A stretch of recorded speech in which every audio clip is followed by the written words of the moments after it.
yabo leyo nto, kanti izinto ozenza wena, yabo leyo nto, okuyizinto futhi bese ey'qhamuka most basically from ukuba ihlongandlebe ekhaya mfethu.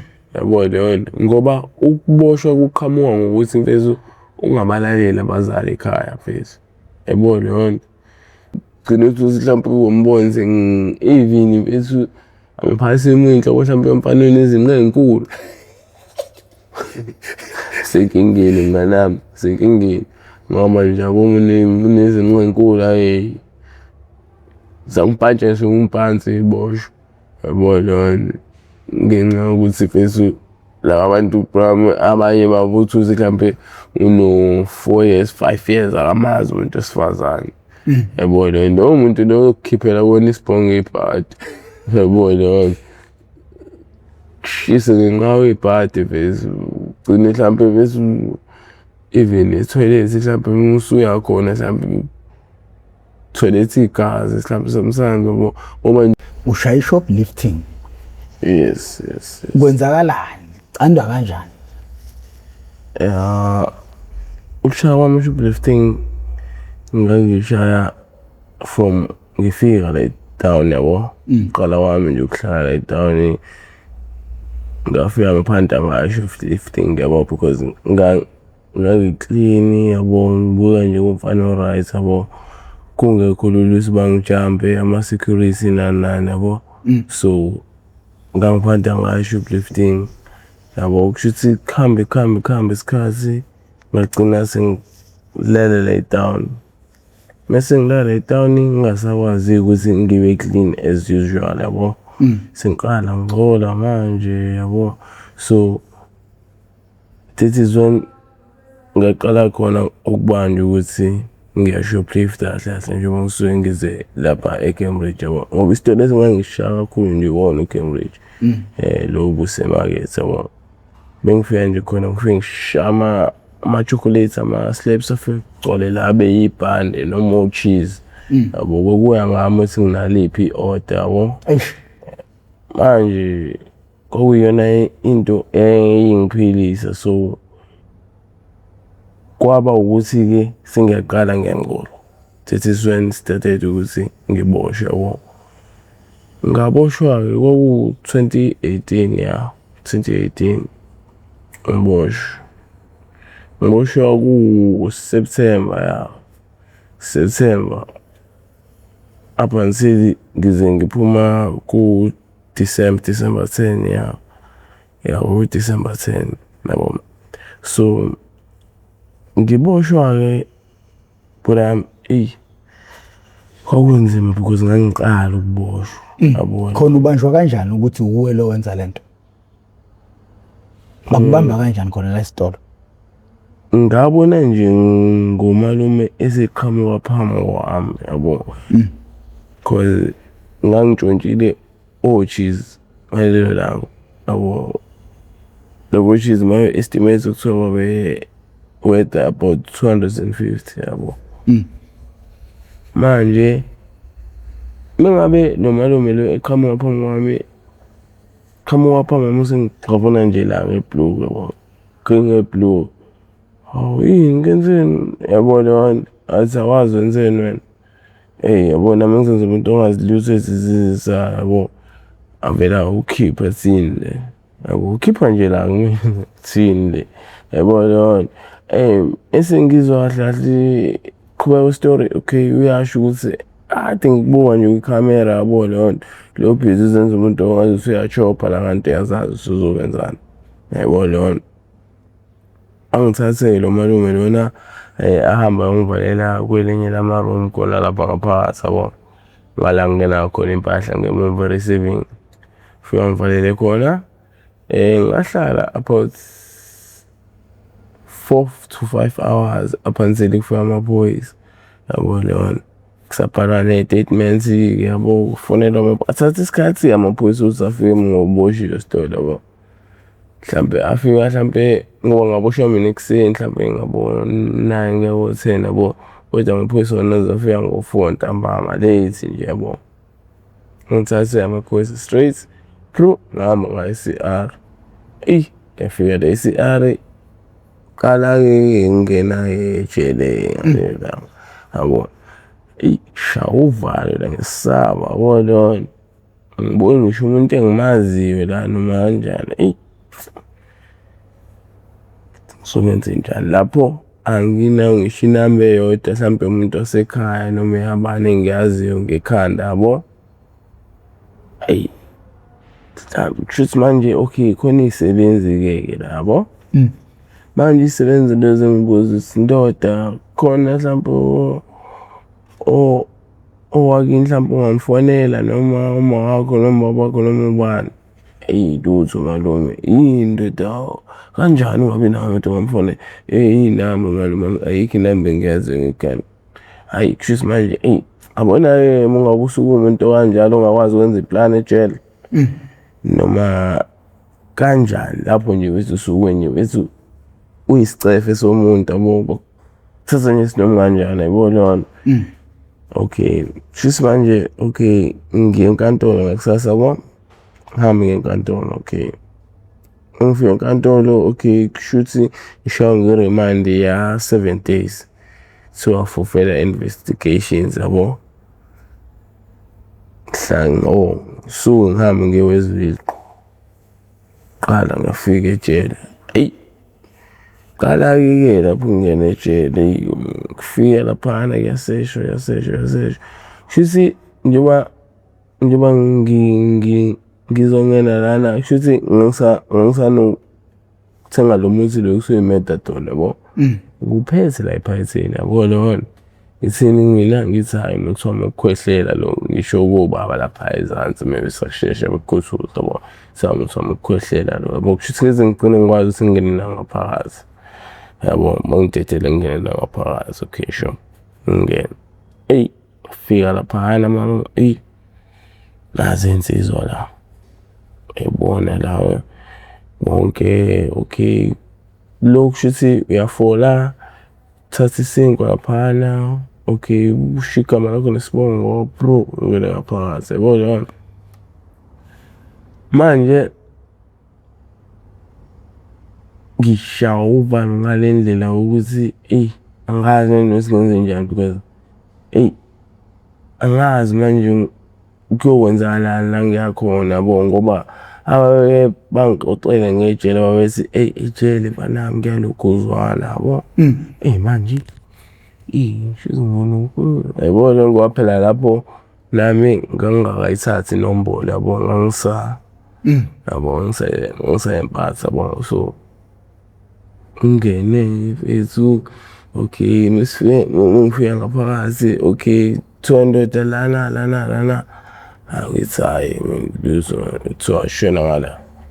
Lapho-ke kuthiwa shona ngalayo yohlala le la kuhlala khona laba abayiy'mpatha yabo, laba abalala ngamavayi. Muyimpatha-ke ejele awulali ngamashidi, ulala ngale ngubo le ekuthiwa ivayiza le esuke inemiqonso inemiqonso yasejele, lezilwane ey'ncinzayo yabo. So ulala ngayo up until hlampe uzukwazi ukwenza iplani yokuthi hlampe ufonele umuntu wakini yabo, ongakwazi ukuthi hlampe akusendele imali noma hlampe akuvizithe ejele yabo leyo nto.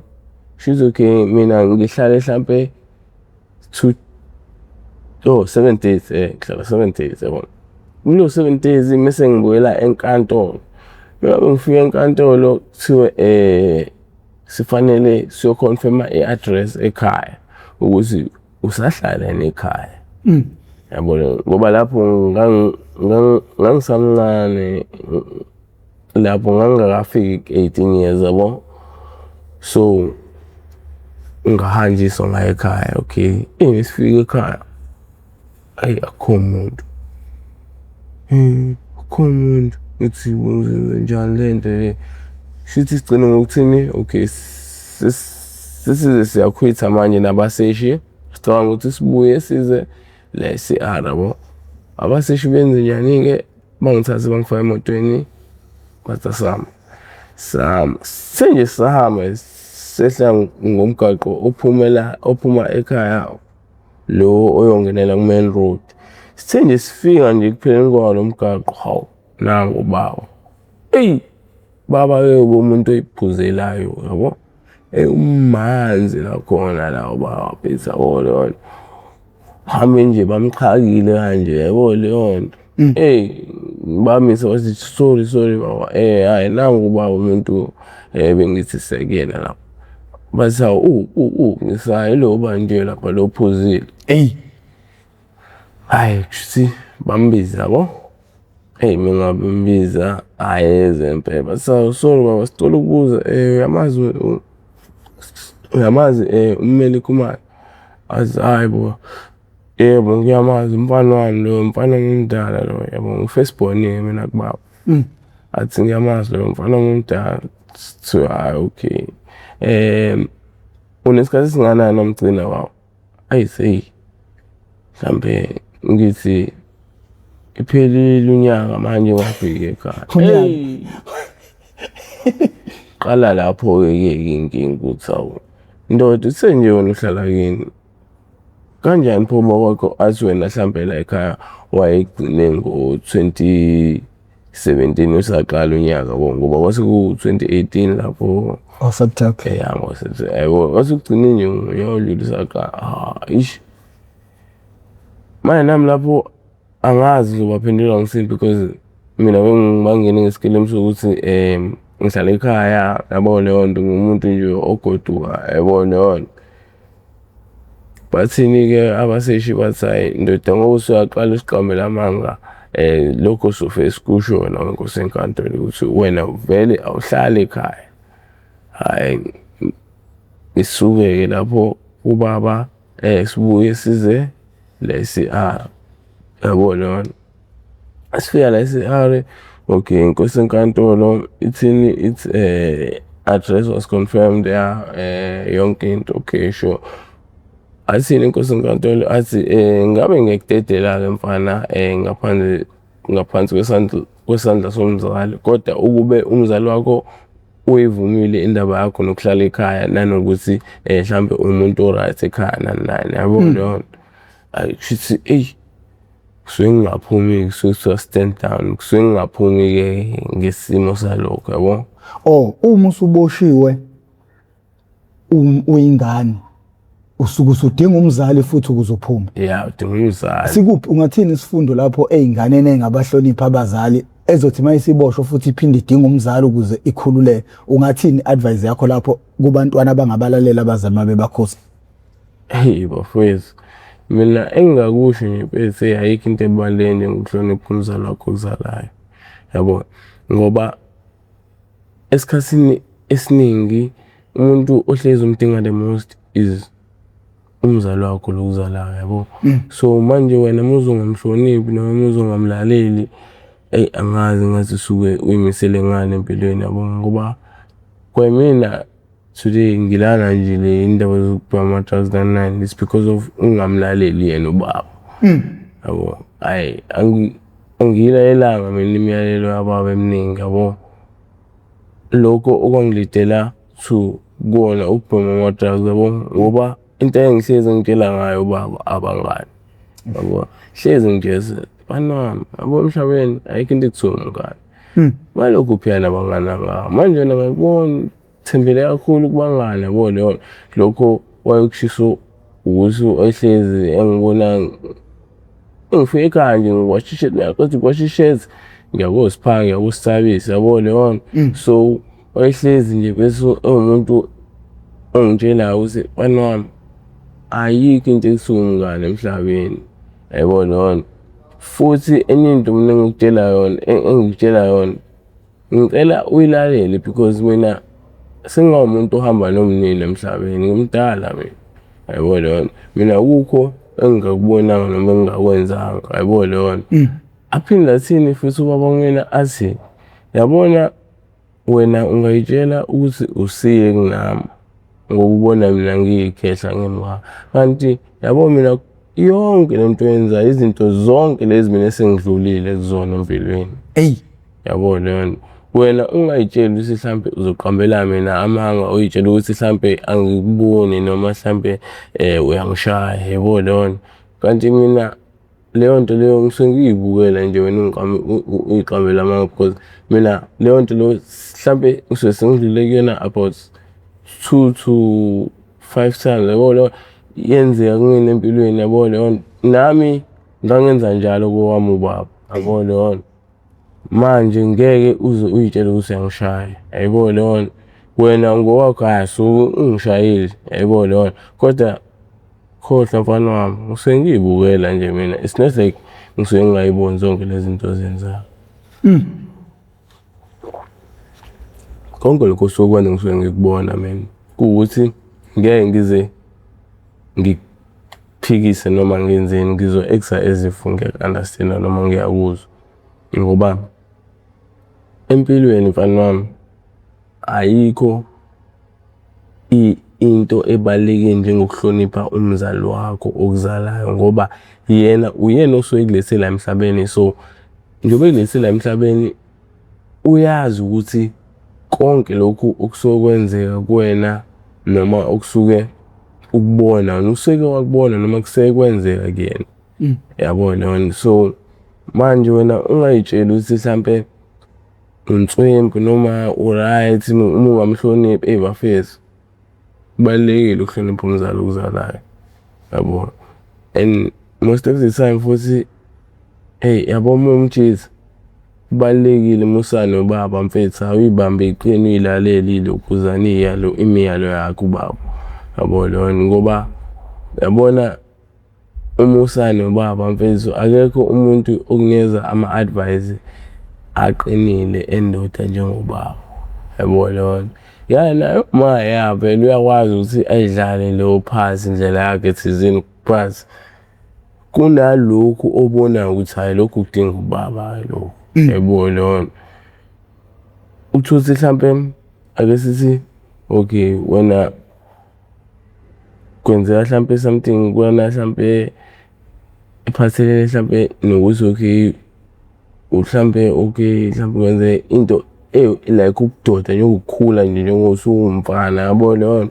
Nezinto ongeke ukwazi ukuyibuza uma yabo leyo ufune ukuthi ubuze ubaba wakho yabo leyo. Manje akukuba nzima ukuthi mhlampe it comes to a stage mhlampe ukuthi akasekho ubaba kuba nzima yabo. Manje lokho fanele uzame ukuthi ugweme noma ukulethe kude nawe uma ukuthi mhlampe usaphila ubaba ukuthi awumhloniphi mfethu. Kubalulekile ukuthi umhloniphe ubaba ngoba mfethu ngeke ukwazi ukuthi ube indoda ephelele noma e-right noma engeke izibe ihlongandlebe njengami. Mina ngiyihlongandlebe ngiyihlongandlebe mina ngoba ngimlalela ngumzali wami yabo. And ngingasho futhi ukuthi ngiyihlongandlebe ngoba most of the time umuntu engihlale naye kakhulu mina empilweni ubaba wami yabo. Umana ngihlalanga naye kakhulu ngoba uma baxabana nobaba yabo. So uma umuntu ohambayo ohlala kanti ngezi kubo kwakhe yabo. Manje zonke izinto eziningi ngangizenza nobaba yabo ngizwa ngobaba yabo leyo. So it comes to a stage ukuthi sengiqala ngibhema insangu nogwayi nani yabo. Singaqala manje even ngisho ngisuma ubaba yabo leyo ngibe nokunyipha nje yabo leyo. Ngibe nje nokwenza nje bese izinto yabo unusual yabo leyo. Futhi mhlambe into encane bese angisomani ubaba mina ngizolokhu ngifuna ukuthi ngikhohoza nje bese into engabonakali ukuthi ngithi into engazwakali ukuthi ngithini yabo leyo. Uze ugcine ukuthi mhlampe naye ubaba sometimes uze kuphunyuka isandla mhlampe sometimes uzangishaya ngokuthi angenzi ngendlela asuke efuna ngayo noma indlela athanda ngayo yena yabo leyo. Ngisize futhi ngimshaya ngevalo ubaba ngiphathile khona ngisafunda ngange ngiqeda lapho ngevalo. Nginganqeni nje ukufika mhlampe ngithi kuyena baba kufuneka incwadi esikoleni mhlampe ngithi ngifuna mhlampe incwadi ye-life science noma mhlampe geography yabo, ngithi baba leyo ncwadi leyo kuthiwa izobiza mhlampe 250 yayibona leyo nto. Kodwa leyo 250 ukhokha esikoleni ngoba leyo ncwadi ayitholakali ey'tolo, yayibona leyo.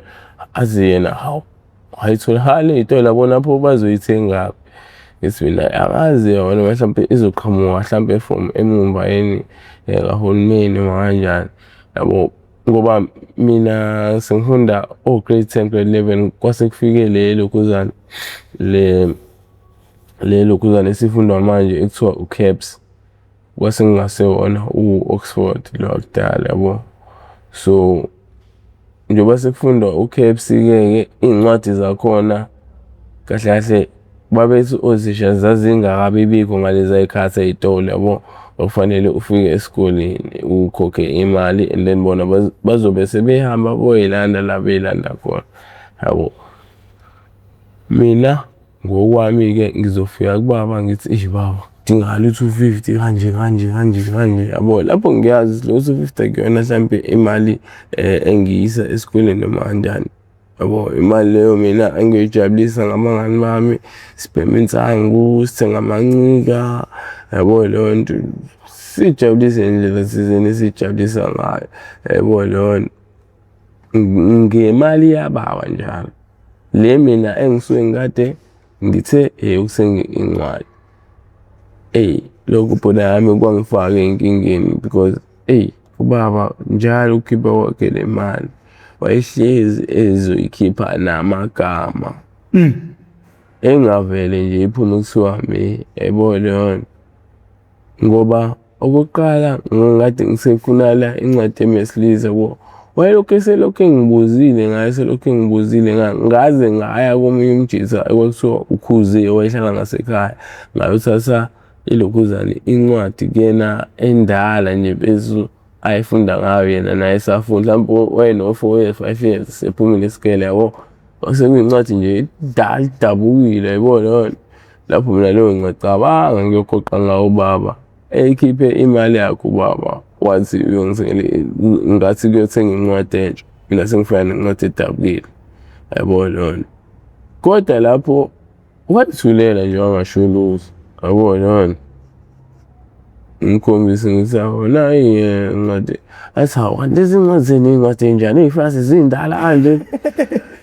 Ngithi baba ikhona esikoleni bathi sengihamba amanga lapho. Ngithi hhayi sithatha phela kulabafundi abasuke bekade kuyibona kade befunda, so sikhokhela bona bese siyithatha from kubona. Athi hawu seniyithatha kwabanye abafundi futhi abasayilanda othisha la ay'landwa khona yabo. Nje lapho nami sengiyaqala manje ngiyatatazela ngazi ngizothini yabo. Leyo ngithi hhayi bo zilandwa kanjalo. Hhayi okay kulungile ayikho inkinga.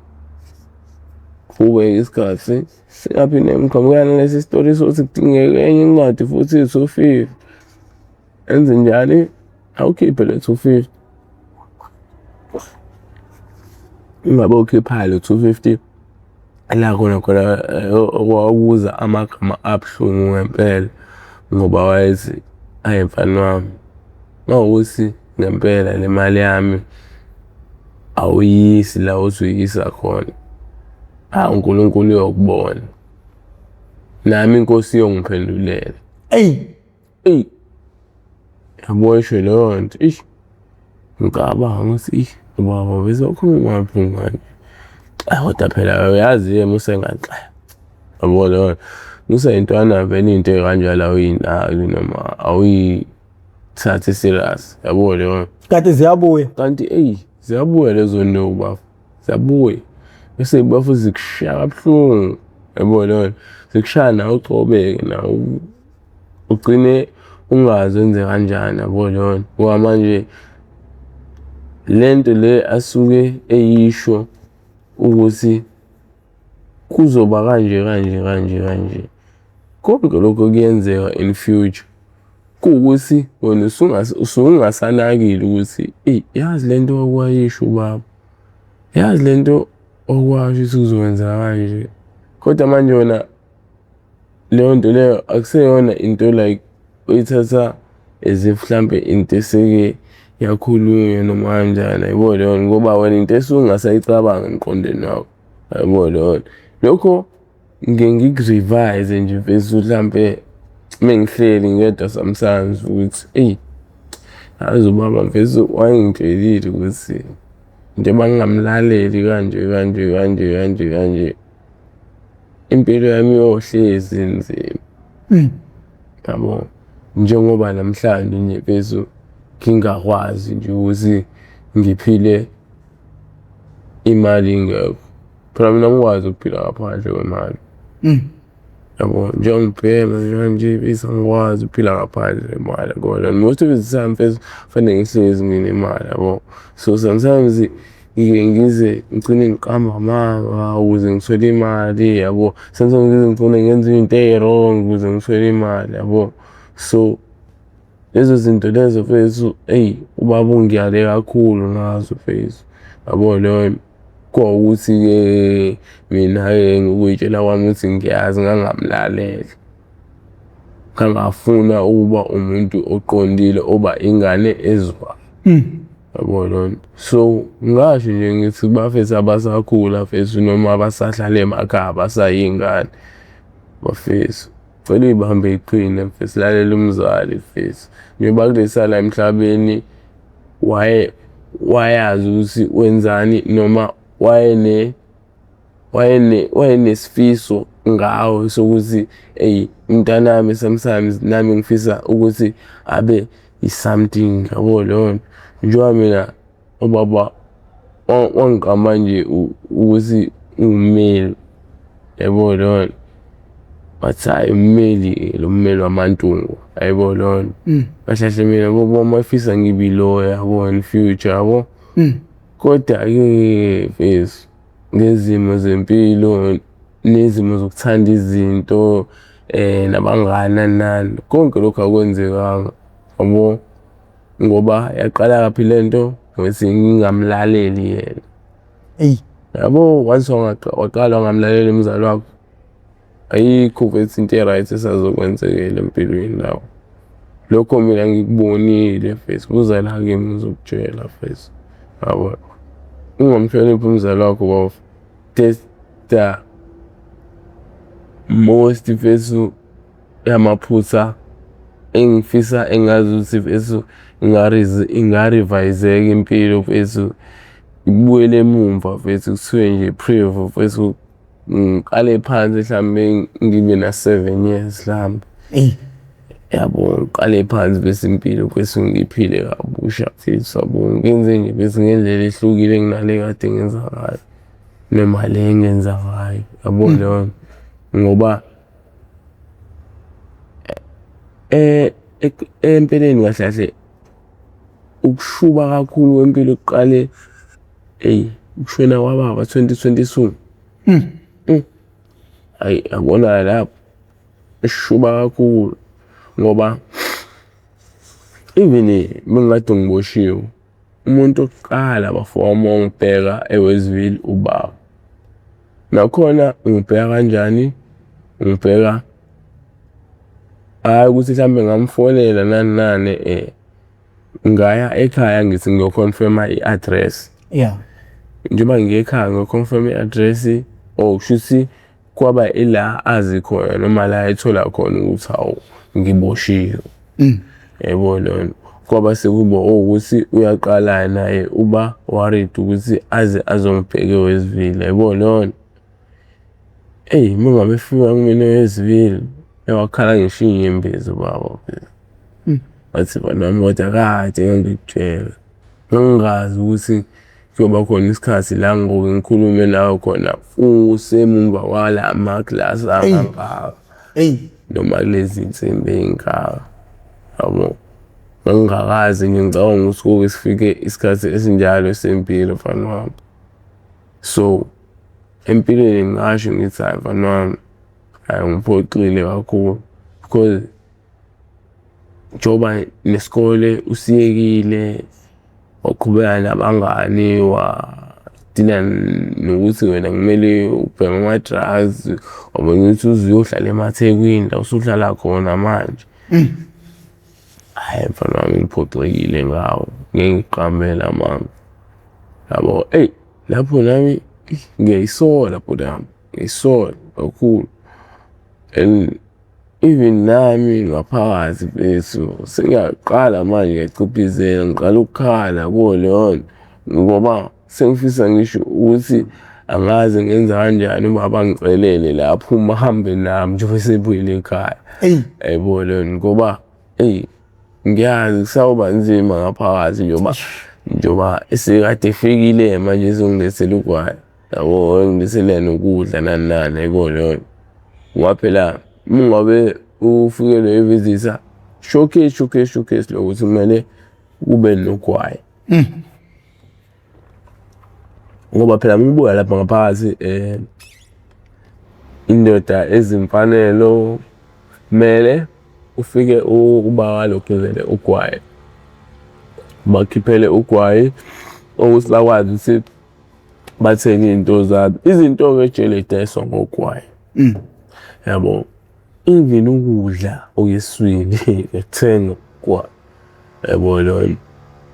Like ake sithi mhlampe ufuna mhlampe ibhatha lokugcoba isinkwa, yabo? Yeah. Kumele ukhiphe i-20 nge-boss. Uyakwazi ukuthi mhlampe ibhatha egcwele isitsha lesi esingawo. Yabo, ukwazi na ukuthi udle isinkwa esigcotshiwe. Ngoba eyasejele like eyeleshi nje esiboshwa. Mfethu vele kuthiwa nje phucu kancane i-teaspoon bese into encane kuthiwa mfethu angiphathi ushukela. Yabo, ushukela eParishini khiwa kanje, yabo i-teaspoon leli bovu lase-KFC. Awucabange le teaspoon nje incane kanje ufakele u-1 spoon walo. Kuthiwa uzofakelwa eParishini lo 1 spoon lo. Nakhona lo 1 spoon awukuthi ufakwa ugcwele umqumbi wengqumba yabo esiponini. Fekhiwe kanje bese sinyakaziswa kanje uze sibe flat uchitheke, yabo, bese kuyima ufakwa yabo lo. Lapho bese ngeke usho ukuthi nje into enoshukela lapho usungazwakali nhlobo. Kungeke usho nje ukuthi mfethu hhayi into engiyidlayo mhlampe ine-taste noma kanjani, hhayi. So iwona nje ukuthi ufuna ukubamba umoya ngoba kuyalanjwa futhi kuyandawo bhuti wami. Ingakho abafethu abaningi beze begcina benza lento ekuthiwa ukuhamba ngesisu. Lokhu ukuthi uhambe uyontshontshwa ukudla kwesinye isiboshwa.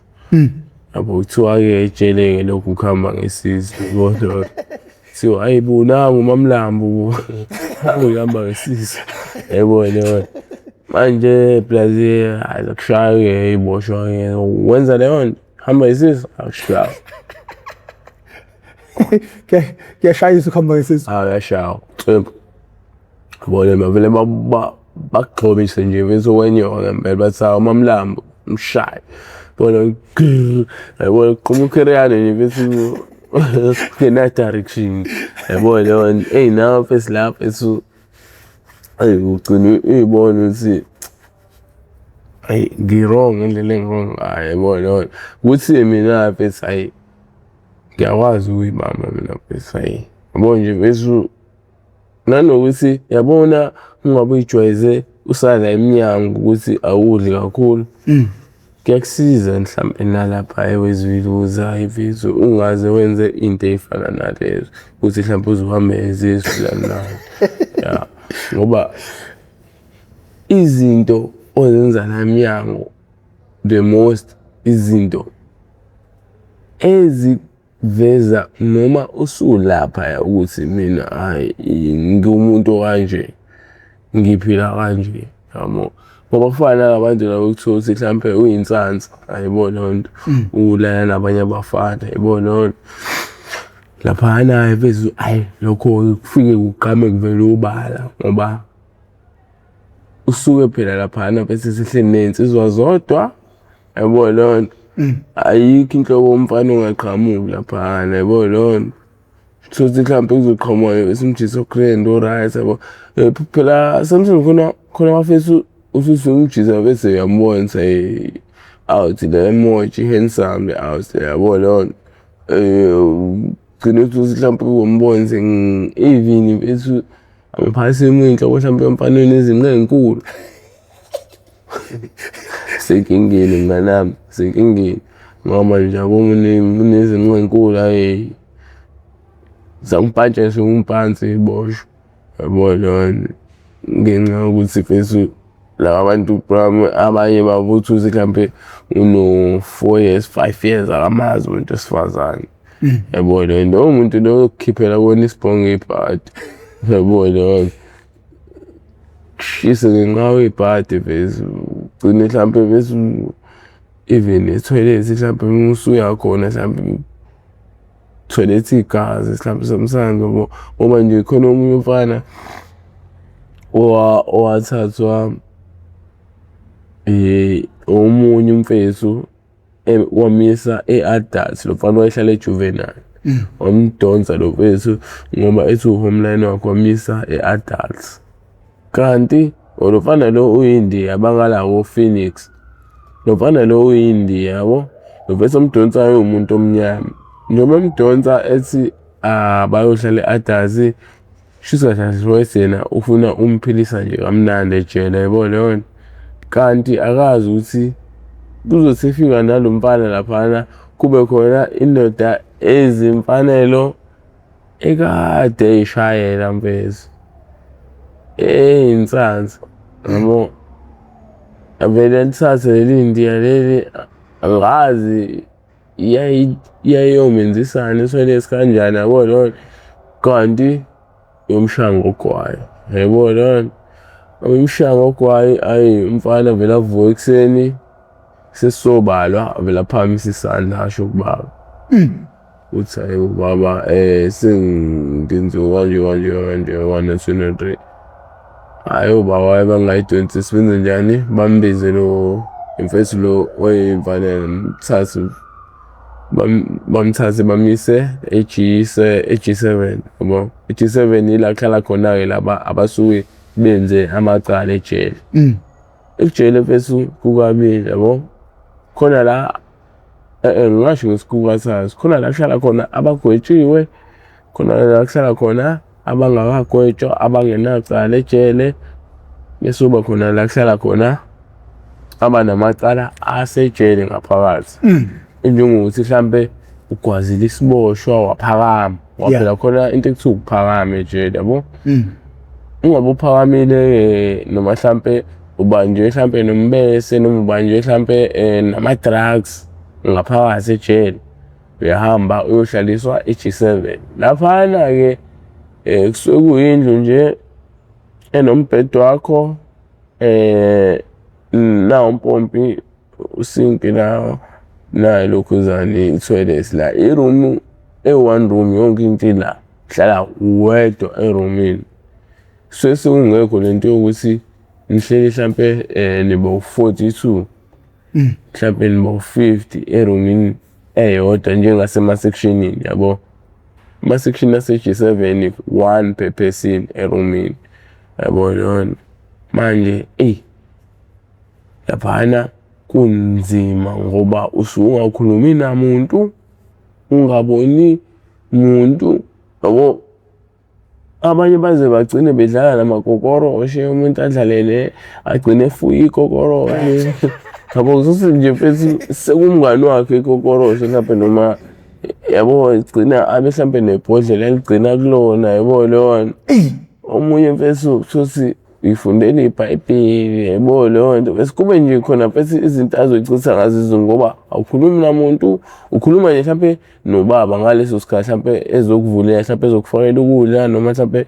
ukade uzobala uzukhona uright yabo leyo gcina lapha indaba ukukhuluma nomuntu emva kwalokho wedwa nje bese yabo leyo yikho indaba othi mhlawumbe ukukhuluma ngoba even okhuluma naye ukhona okhuluma naye mhlawumbe okwenye indlu ngale kodwa umboni ukuthi ubani unjani ebusweni ngubani usukume la eminyango indlu ngala yebo lona usuba ipassage yebo lona mhlawumbe uzumbone mise niyakogeza mase niyogeza nivulelwa nonke ngikhishwe nami nogeza yabo kubona umbone lo muntu engisengikhuluma naye umuntu onje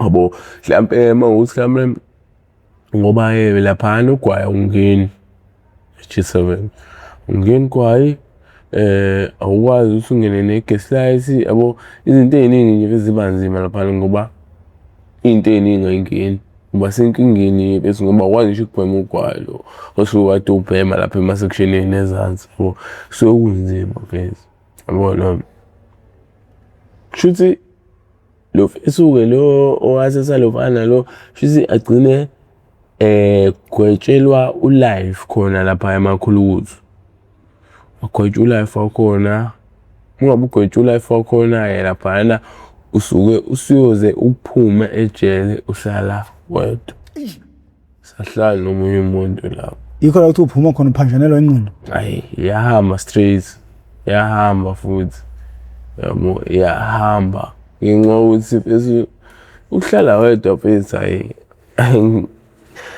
kuyodidisa umqondo kukodwa bese ungakhulumi ungaboni umuntu bese hayi udidisa umqondo ubuka indonga nje gcina nengqondo iphambana lapho ngoba nawe ugcina bese hlukumeze ukuthi why bese ukwenze kanje yabo lona kanti izinto ozenza wena yabo lona okuyizinto futhi bese eziqhamuka most basically from ukuba ihlongandlela ekhaya mfethu yabo lona ngoba ukuboshwa kuqhamuka ngokuthi mfethu ungabalaleli abazali ekhaya mfethu yabo lona yabo mfethu uma uzoba umuntu mfethu ozazi ukuthi mina mfethu nginswembu kanje bro wami ezoba nenkinga mfethu lalela abazali ekhaya yabo lona into eshiwo uma noma ubaba mfethu ithathu igodle kanje mfethu ibe kube yona into eyisikhali sakho mfethu sokuthi uphumelele empilweni yabo lona ngoba manje mfethu ayungalaleli mfethu ayikuza nama circumstances amaningi mfethu amaningi kakhulu mfethu nami ngingashoni ilanga mase kuthiwa ngiyaqala manje ngiyachaza yabo lona ngoba mfethu most of the time even besides mhlambe ubhema drugs nani sikushiye lokho eceleni ngoba khona phela mfethu iphara lewo yabo lona kube khona iphara latshwala yabo lona kube khona iphara mhlambe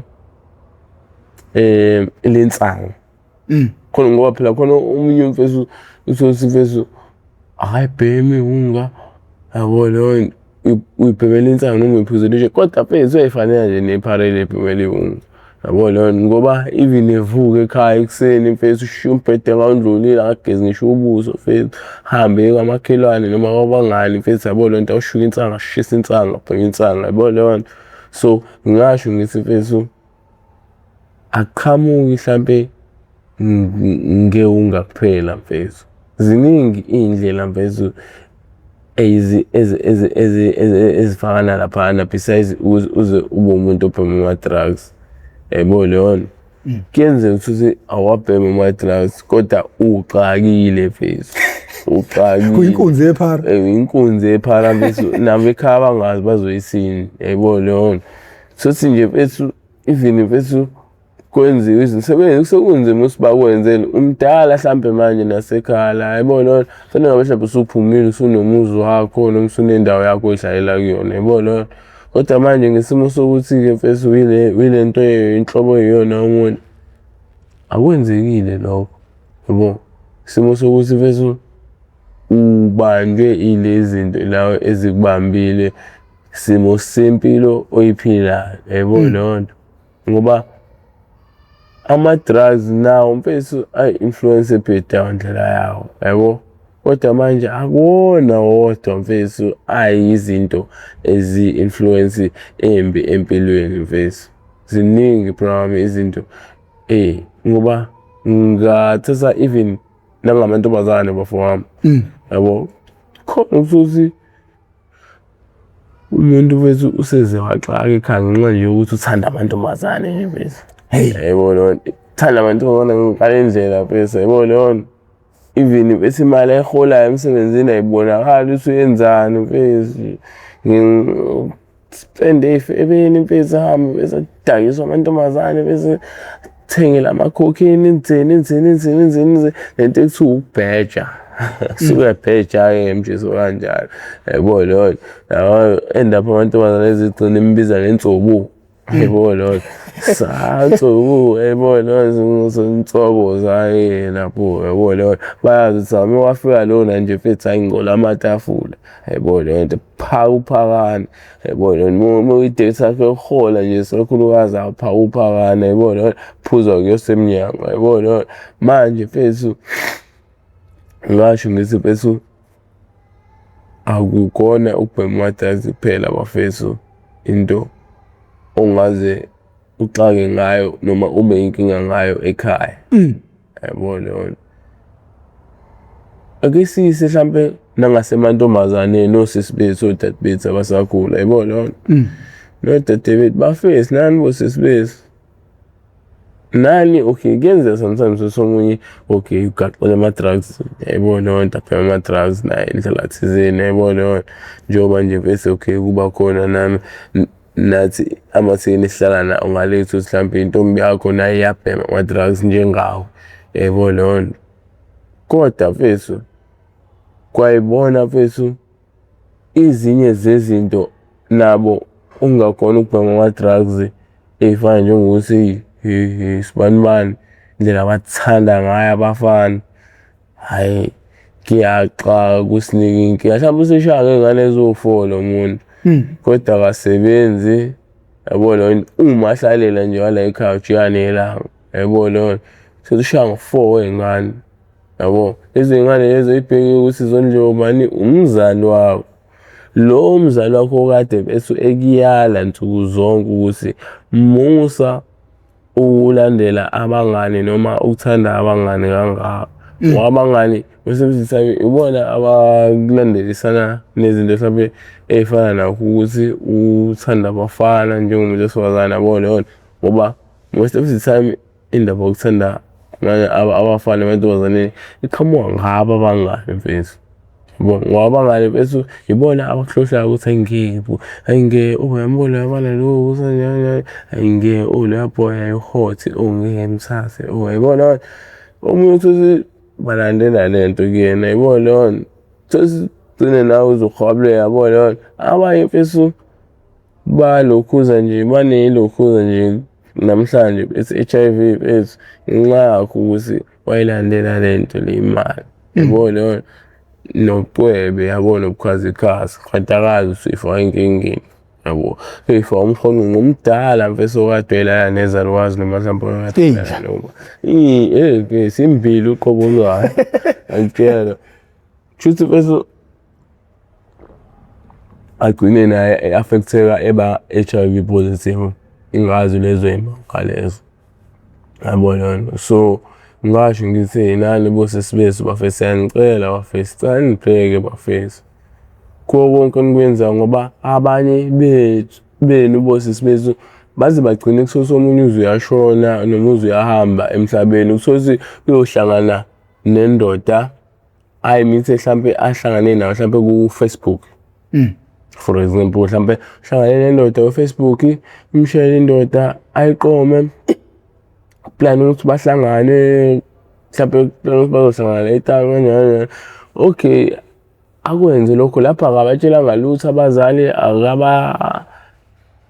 nethisa ngalutho nje mfethu even abantu abaclose kuyena yabo lona aze agcine okay ahamba ohlangana naye lowo muntu kanti inkunzi malanga mhlambe ye-foreigner lesigebengu yabo lona so mhlambe lifuna ukuthi limthathe hambe lokwenza ngaye mhlambe izidingo zayo mhlambe ifuna isicubu somuntu sidingakala isitho somuntu yabo lona ukuthi aze agcine ehabuleka kanjalo my sister yabo lona athatheke ethathwa ilowo mjomba leyo ndlela thizeni yabo lona noma ilowo muntu leyo ndlela thizeni ngoba nabakithi kaZulu bakhona abakanjalo ukuthi wenza leyo nto leyo athathwe omunye odadewethu mhlambe afuna ukuyomkhipha hlampe iy'cubu zomzimba, hlampe ihlo, hlampe isitho sangasese, yabo, hlampe ibele, yayibona leyo nto.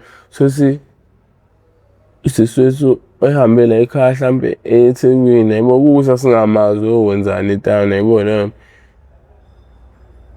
Agcine engabuyi, agcine engatholakali. Kuphela isikhathi impela, kuphela isikhathi, even kuphela unyaka, hhayi kugcine kukhohlakala even nasekhaya ukuthi hhayi bo usibani bani wayehambe kanjani kanjani kanjani. Ekugcineni nasekhaya beze begcine mfethu hhayi bekhathala mfethu ngoba sebebheke yonke indawo, moshwari, ijele, esibhedlela, ayikho indawo abangayihambile mfethu kodwa lutho ukukuthola, yabo. So ngingasho ngithi mfethu, bafethu ake sibheke man, yonke into eyenzayo mfethu empilweni esikhathini samanje mfethu yenze uqale ubuke ukuthi konje mengenza kanje umphumela wala imuphi. Yayibona leyo nto, mengenza kanjena mfethu kusasa kuzokwenzakalani, yayibona leyo nto. Ungabi nendaba ukuthi ubani ubani ubani ubani uthini noma wenzani yena ngempilo yakhe.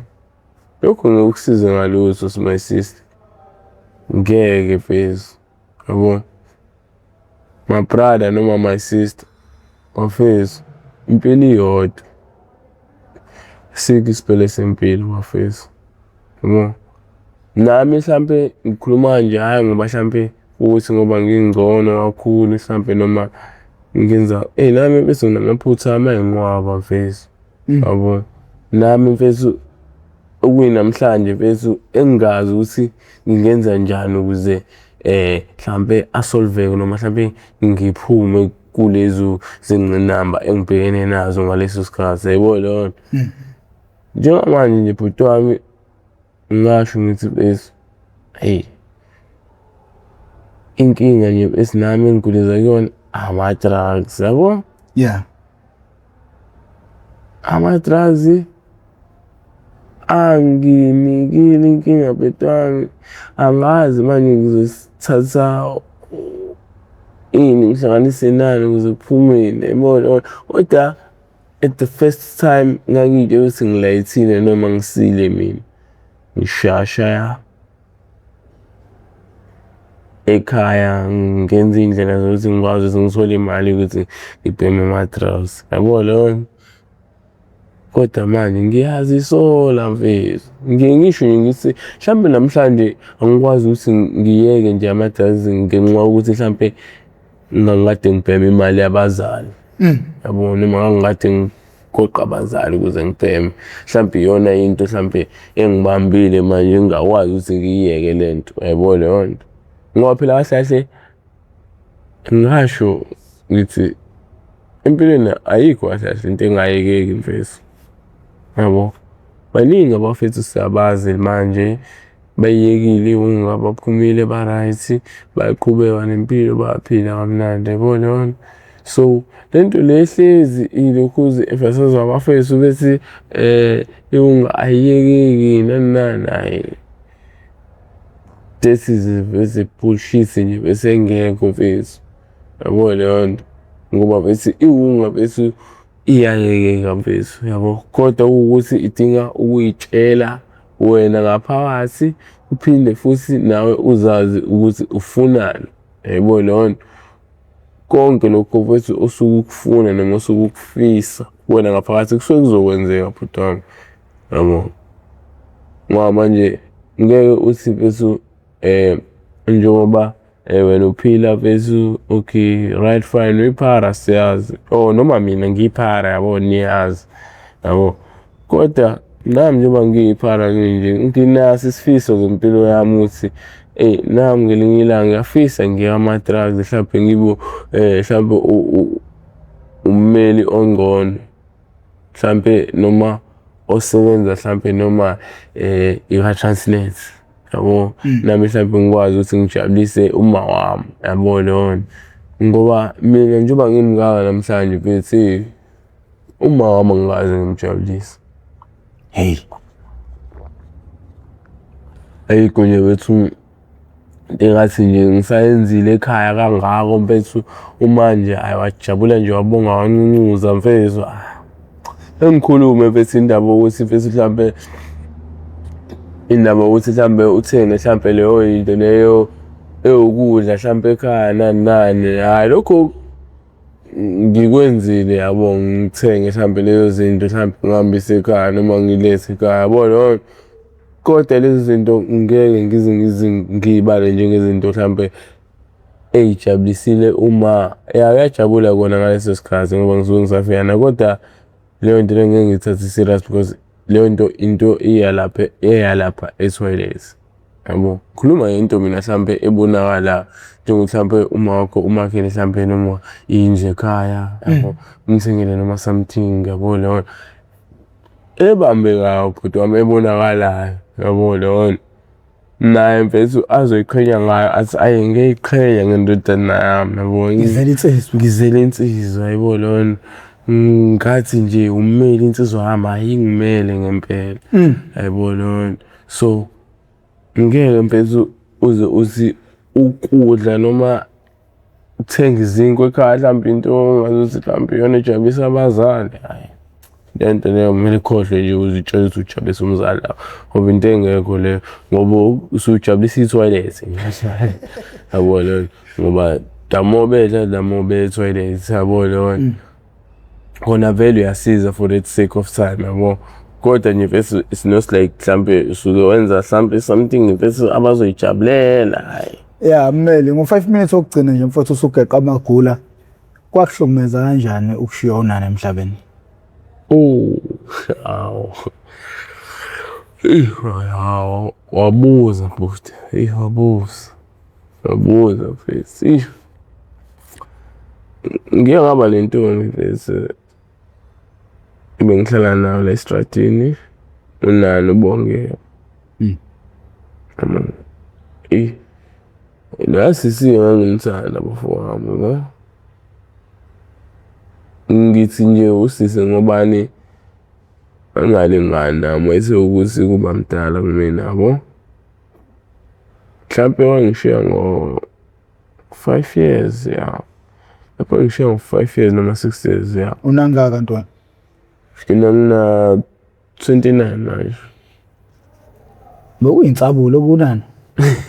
Mdala bekhulile ngoba ushonile wena 34 35 lapho something like that yabo. So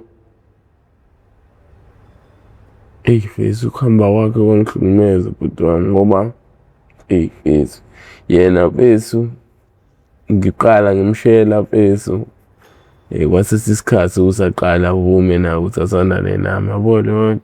Ngoba nje ngangilokhu ngimlandela ngimbhemisa yabo, ngimenzela nje bese yabona izinto bese zimtetisa yabo leyo.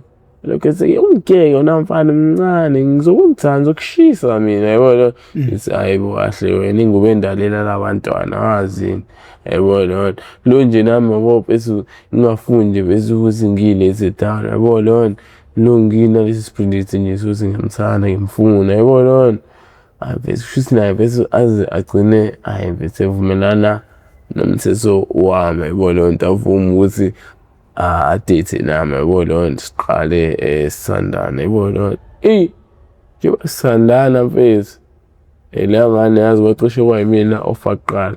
Hey, Kanjani na? Njengoba sithandana nale ngane bhuti wami, khona umfethu owayekade evele ethandana naye yabo. Njengoba ethandana naye lo mfethu lona kushuthi ayisamfuna yabo. Manje ayazi izokwenza kanjani ukuze bahlukane yabo ngoba iyamsaba yabo. Nalo mfethu lo vele simo ayisona nalibonini yabo, uyasatshwa nakhona ngale maskana yabo leyo. Kushuthi lo mfethu lo athola ukuthi sethandana nami manje yabo leyo. Ngolunye lamalanga sithi siyolala nje sisuka ngale phansi kwebridge siya ngala siza ngala eAlbert Park yabo.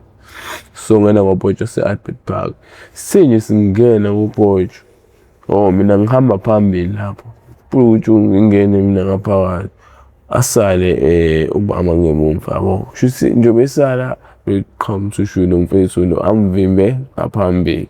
Hawu bese uqhamuka ngezansi sina njengoba singena amaboy vele avale yena lo ubonge ngabange. So bemvala athi yewena ngathini wena kanti indaba ungafuni lo uyeka lamasimba akho wenza nalofana lo yini yena lento mbhangana ngibhangana lesithipha lesi ngibhangana nayo mfana omncane lo mina indawo ngijwayele wakwaSoya qhwa ngempama yabona bese ayizithekile yabo ikhali shuthi nami mfethu ngize ngigcine mfethu ngibone ukuthi hayibo mfethu wayena uzongibuka kanjani bese ngikwazi ukuthi ngimekelele ukuthi ashawe mfethu ngikhona yabona hayi nami bese ngigcine mfethu ngiyakena lo mfethu lo yabona phushe lo mfethu mfethu ayungashaya ntombazane kanje ukuthi ngcono shaya mina yabona sawangabi la vele angafuni ukungishaya vele enzeni akhiphe u7 omngakanani ombese afike ukukhipha no7 lo qala ngithuke nami ukuthi lapho ngiphethe lutho mina yabo mina ngithi ngiza kuyena ngezandla yabo lo ngikhipha lo7 lo angabuzi lutho bhuti wami athi ngishaya la ngihlehla njengoba ngihlehla ijacket shuthi ngigqoke ijacket enkulu nje yeNike mfethu isikanje ijacket athi qopho shaya ijacket cabanga awukhiphe cabanga aphinde athi ngishaya ngala futhi kuphinde kwenze the same thing ukuthi qopho ijacket yabo lo nami ngithuke futhi ngiphume ngime lapha hlanhla leyo futhi uqhamuke elinye ibongo futhi ekuthiwa uMawa yabo lo elibongo leli futhi vele lifike futhi hayibo yabo unanawo bethandwa abantu esikhathi esiningi yabo abantu bemkhonzile nana yabo umlwele libongo limshaya umjisa lo gengceke lo acishe agxotshwe itruck yabo lo nto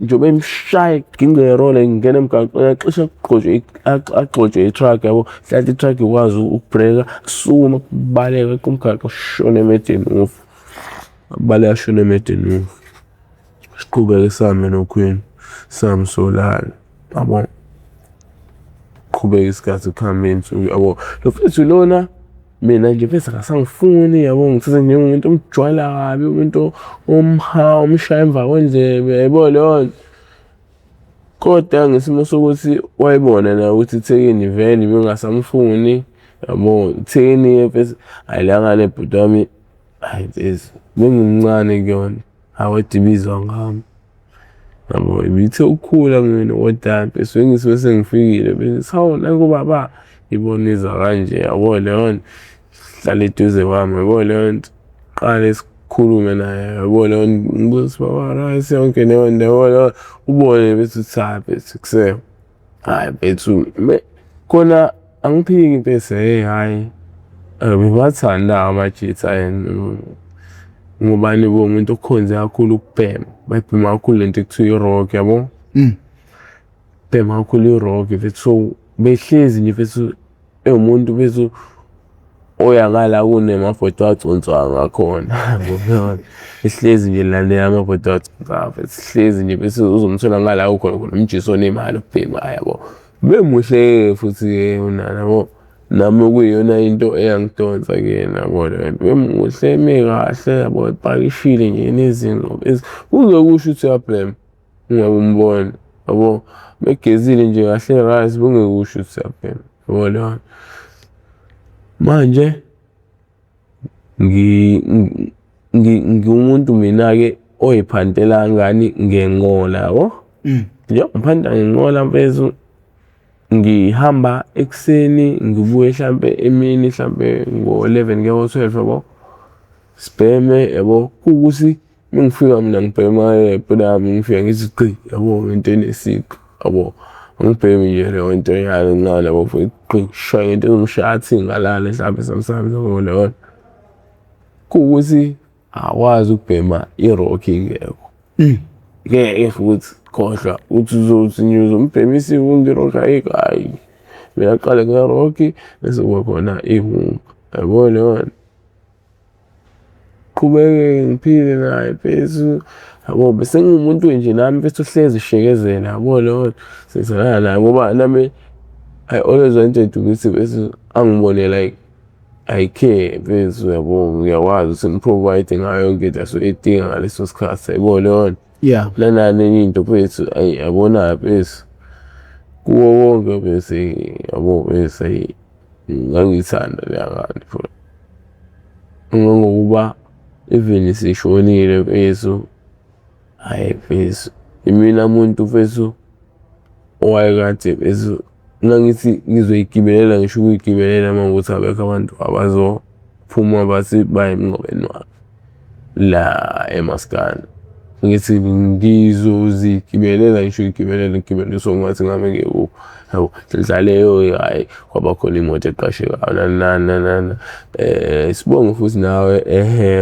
professor bese siza kakhulu ngalelanga mfethu yabo ngeke sisongwaba mfethu sayikho into yakujabulisa nje ngalento ayenza but into leyo ukuthi bese sinikeze imali engakaya uphinde usinikeze nanengubo ukumbathisa mfethu yabo ngoba leyo nto leyo yenza ukuthi nakhona mengifika nami yabo ngoba phela bona bebengazi ukuthi ngiyithathe iphi ingubo yabo bona beyibona as if mhlambe ifika nami yabo nabo bese ngathi ngikhipha mfethu yabo baba nalokho ngibuka ngelinye iso yabo baqala ngisasa serious yabo bengabe sengisho phela namuhla okay hayi mina umuntu obesana naye yabo leyo phela kufanele uyiveze lapha ukuze bezokunika nanesuba lokuthi ukwazi ukukhuluma naye umale wenze yonke leyo into leyo yabo ngoba phela umuntu akomeseshonile futhi bangayikho into ebalulekile njengale ngoba ungakwenza lokho uyakulanda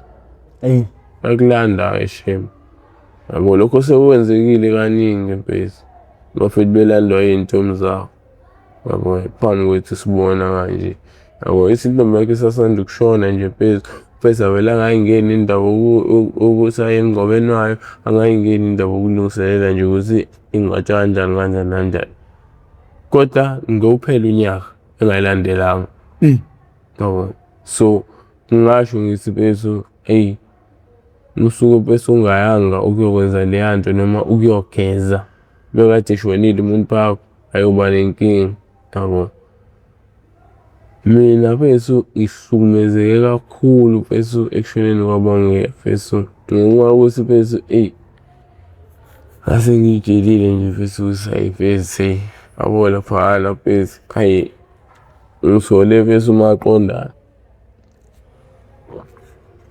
angijesi ngithole umaqondana yabo indlela ukuthi bese ngangimthanda lo yashoti angithanda kakhulu bese yabo even nenza iphutha phela yabo silapho ngizofika bese ngidiniwe ngiyona yabona indaba manje ukuthi yabona uzovela nje angishaya ngesimali esincane sawo babana kwenze kanje abe ngisinda la ngibe ngisamba futhi kodwa lento ngiyasamba lapho ngiyamiyeka yabo leyo nxa yani usayimfisa la ngane mfisa ibisiloma enhlizweni yami yabo lento ngingasho ngithi hayi biqhawe mfisa emantombazaneni nje engingathana nawo sengihlala la estradini yabo leyo yona intombazane nje mfethu hayi bese ngingasho ngithi hayi mfethu ngoba even mfethu ukunginakekela mfethu hayi binginakekela mfethu bikwazi ukungwashela mfethu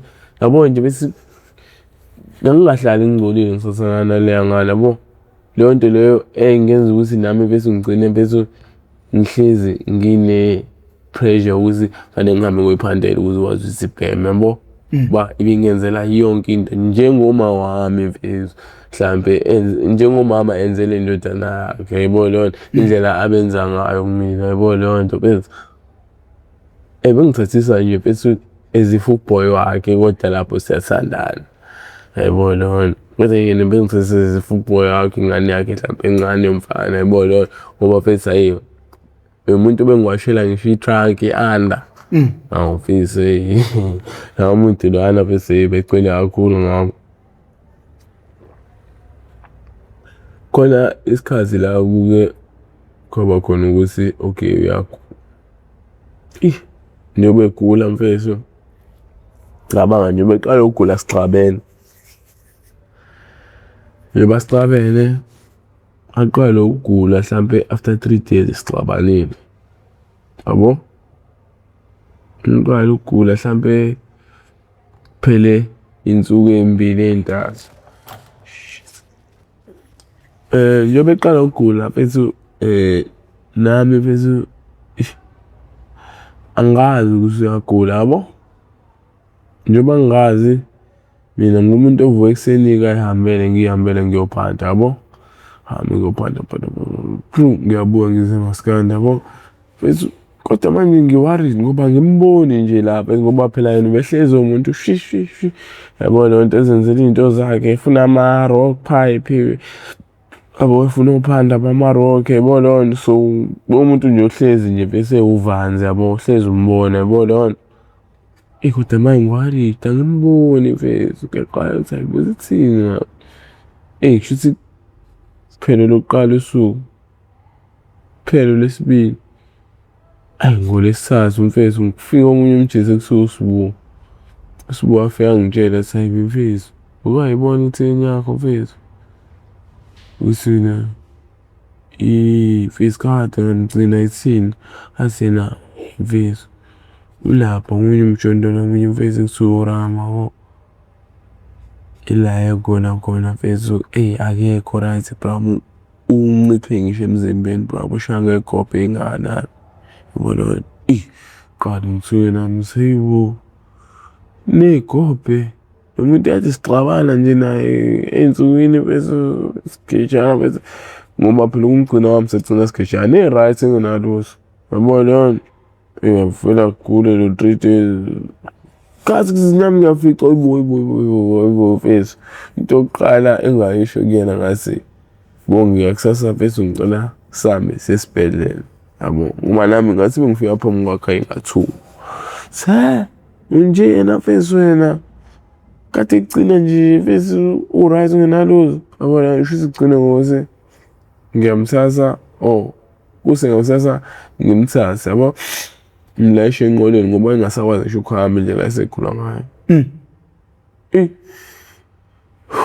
Ukhala ngokuthi ama-joints omzimba abuhlungu wonke, yonke iphathi yomzimba la umthinta khona uthi ashu, yabo leyo nto.